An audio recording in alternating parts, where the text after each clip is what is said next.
The island of Sodor had many visitors, and Sir Topham Hatt had scheduled more trains. Gordon, the big engine, had to work harder than ever before. "Come on," he called to the coaches. "Come on, come on, come on." That's not how it works, Gordon. If they're not moving fast enough, it's because you aren't moving fast enough. Rolling stock vehicles just follow what pulls them. You are the result of mechanical engineering and physics. We are more knowledgeable than this, aren't we? But with this being the case now, Gordon was also happier too, because this allowed him to run the express train more often since it was needed more. What we, the audience, could also use more of was Gordon's signature theme. That hasn't been heard in a while.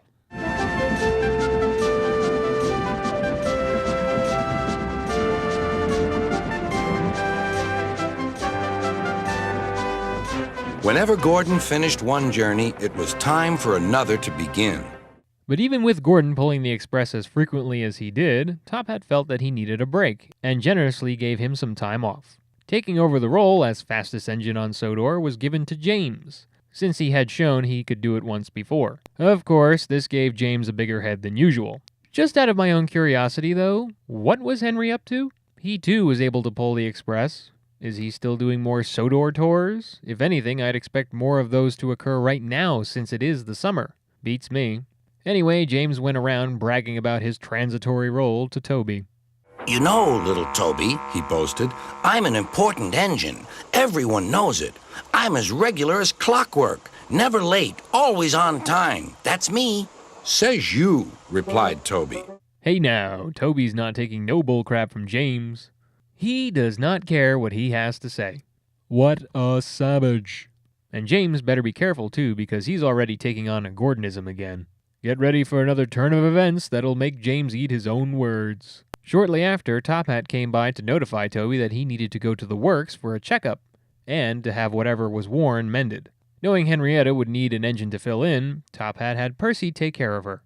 Soon Toby was out on the main line. He clanked as he trundled along.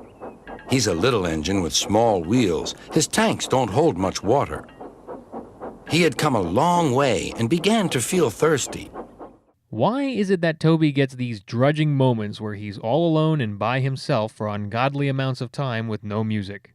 That just makes me feel so bad for him. When he reached Lower Tidmouth Station, he began to get water. However, at that station was a new signalman who did not understand what Toby was, what he was doing, and where he was going. What was on his mind was James coming down the same line with the express, and he forced a really dumb opinion onto Toby and his crew. "You'll have to get more water at the next station."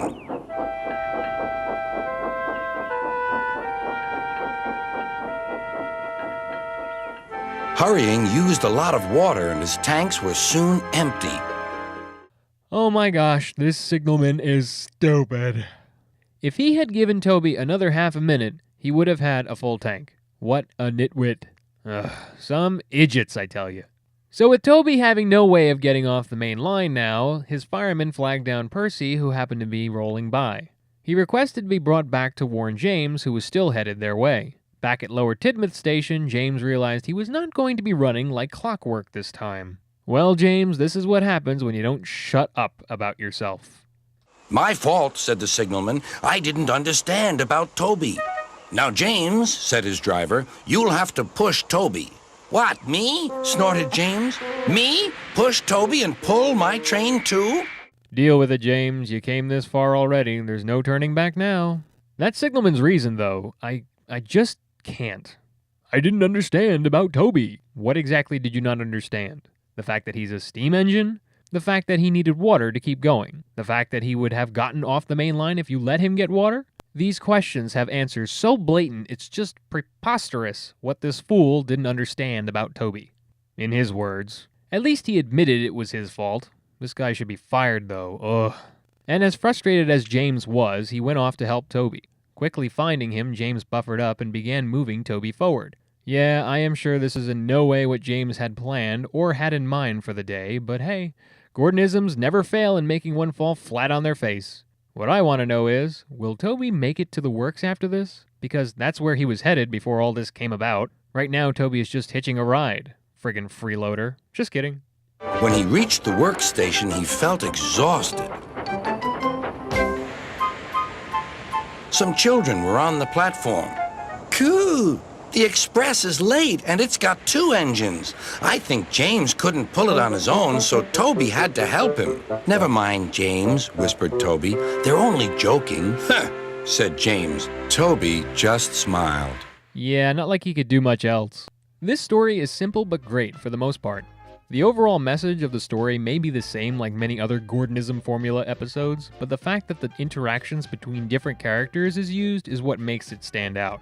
Yes, James has exchanged dialogue with Toby before, like in Season 1 in Dirty Objects, but this time it is more positive than anything else. It is interesting, though, that the Dirty Objects episode is also involving James having a Gordonism moment only to have Toby see him make a blunder later on.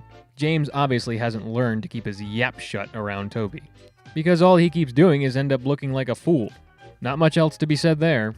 As for music goes, viewers will get a bunch of familiar themes. Gordon's is a big one, along with James and Toby's signature cues. What stands out in this entry as compared to other recent episodes were the locations and other visual elements. Here are a bunch of well-known spots, but what's different is that they are shown in much larger volume than other times. The Valley Bridge, Knapford Station, Wellsworth Station, and the Viaduct are all classic areas seen before. Lower Tidmouth Station gets a few more shots, and the elevated scene involving Tidmouth Halt Station gives quite a view that I find rather breathtaking.